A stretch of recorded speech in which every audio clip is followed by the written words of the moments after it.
Hi everyone, I hope you're doing all great. Welcome to my YouTube channel and welcome to this new video here. I thought it's really high time for a new freebie here, and as the spooky season is or has already arrived, I thought it would be super to sew something for Halloween or for this season here. And this time it's some decoration or something for your home again. I've made this stuffed ghost here with two different faces and here, these skulls. These three are some kind of throw pillows or plushies, and I have placed them on our sofa and everybody loves them. These with the teddy fur are really very soft and the kids love to cuddle with them. And yes, and with this one I've tried out a colorful skull. In this video here I'll show you how I made these. And of course I've prepared a free PDF pattern for you, which you can download on my homepage. The link you will find below this video here. Of course, the good thing with these small projects is that you can easily use up some fabric rests, which I've also done here with this project. For example, I had this rest of teddy fur, and yes, now I've got these cute pillows. So go through your fabric stash and have a look if there's something suitable for this project already there. Print out the pattern and let's start with this fun project. At first we will cut the fabrics. By the way, in the pattern 1 cm seam allowance is already included. For the ghost we need 2 pieces of the pattern piece as a pair.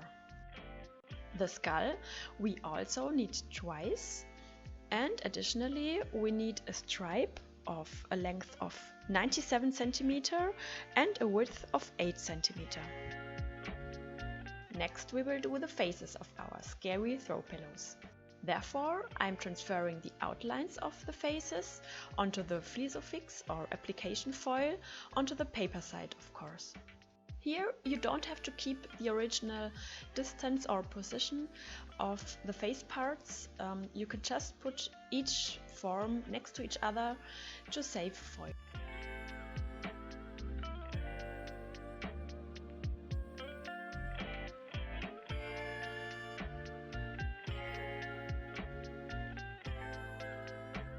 Afterwards, I'm roughly cutting these forms. On the pattern for the ghost, I've drawn both mouth options on top of each other, so you can choose now which one you like more, the friendly one or the scary one. Or you make both facial expressions, as I've done it for my ghost, on each side one of these. Then I'm ironing the application foil onto the fabric for the face on the wrong fabric side. Here, in my case, both sides of the fabric are the same. And unlike for a normal interlining, this application foil is ironed on very quickly in only a few seconds.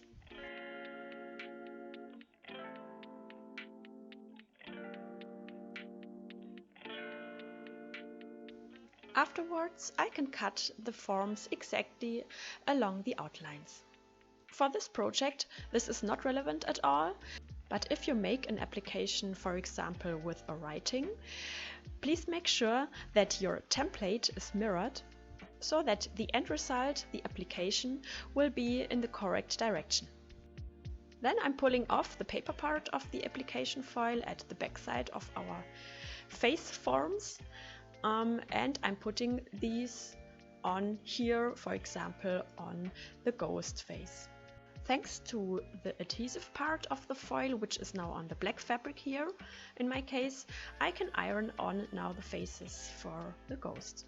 And again, this sticks very easily. I'm ironing only for a few seconds. For the skull face, the placement is a little bit more difficult, so I'm taking the paper pattern and I'm making a few holes into the paper pattern so I can draw on some orientation points on my fabric. This helps me to get the correct position for each form.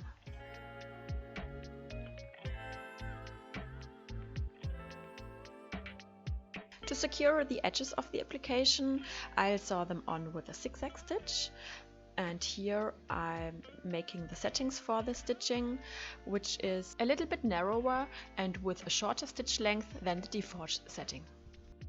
Then I'm stitching around all the outlines of the face forms.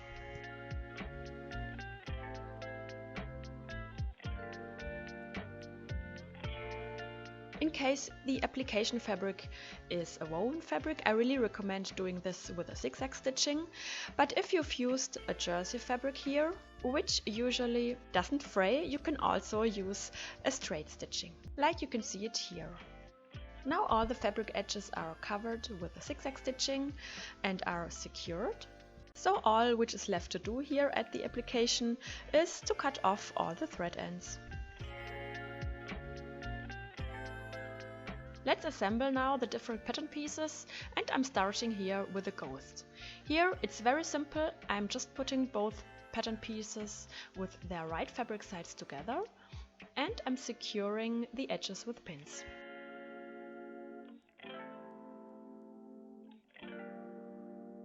Later I'll sew the pieces together along the edges, but here in this area where the seam is quite straight, I'll leave the space open so that I can turn around the ghost later to the right fabric side. So this I'm doing here with 1 cm seam allowance, and as already mentioned, don't forget to leave that space open for turning around the ghost.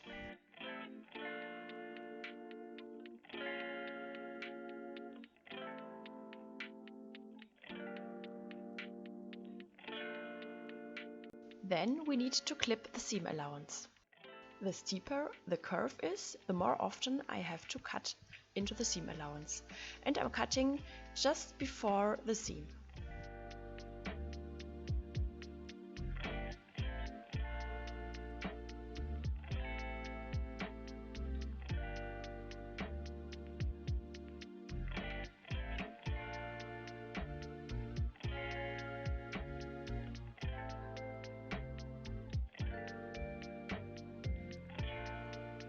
When this is done, I can turn around the ghost to the right fabric side now. Assembling the pieces for the skull is a little bit different because we have this fabric stripe between the two pattern pieces. And at first, I'm putting both ends of the stripe with their right fabric sides together, and I close this here. And I'm doing this with 1 cm seam allowance. Then I'm continuing with the stripe and the front pattern piece. Here I'm marking the center of the stripe, directly opposite to the seam here. And then I'm also marking the center at the top and at the bottom of the skull. For that I'm just folding the skull pattern piece into the half, and I'm marking this point with a pin. Now I can pin the stripe to the skull pattern piece. The seam in the stripe I'm pinning together with the bottom center of the skull, and the top center notch of the skull I'm pinning together with the center notch of the stripe. The rest of the stripe I'm distributing equally along the skull outline. Because of the fact that we are bringing here together a straight fabric edge with a curved fabric edge, this takes a little bit of time, and you have to stretch out this fabric stripe a tiny little bit to match it to the skull outline.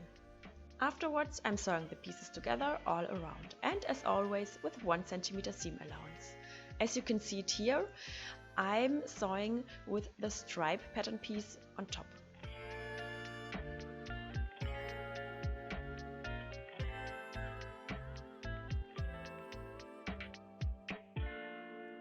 Then, here also, I have to clip the seam allowance along the curves.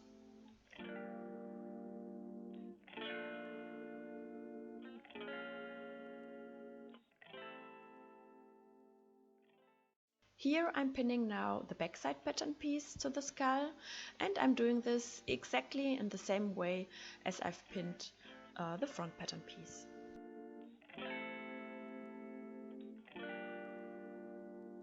Logically, we also need here an opening to turn around the skull later to the right fabric side, so I'm just sewing here, and I leave here at the bottom a few centimeters open. The set opening is only at the straight part of the chin, so I'm starting here at the side of the chin with that rounding here, and then I'm continuing all around the skull. Again, I'm sewing with a stripe pattern piece on top.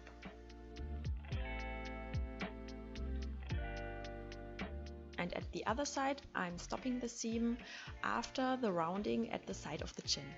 That's because we'll close that space later by hand, and it's easier when this is a straight line. Again, I'm cutting into the seam allowance along the roundings. And afterwards, I'm turning around the skull to the right fabric side. Okay, the last chapter is here. We are filling both skull and ghost with the wadding.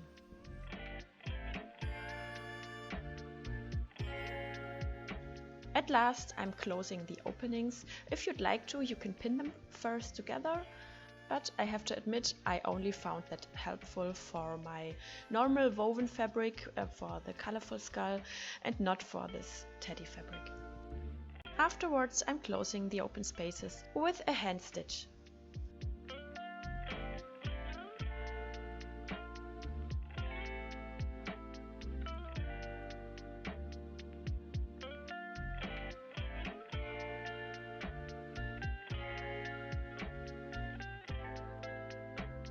Okay, ready! This went quick. I hope you've had fun and that everything worked out well. If you have any questions or problems, of course, don't hesitate to contact me.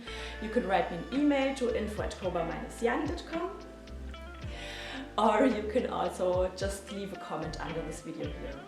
I hope to see you very soon again to my next video. Take care until then. Bye!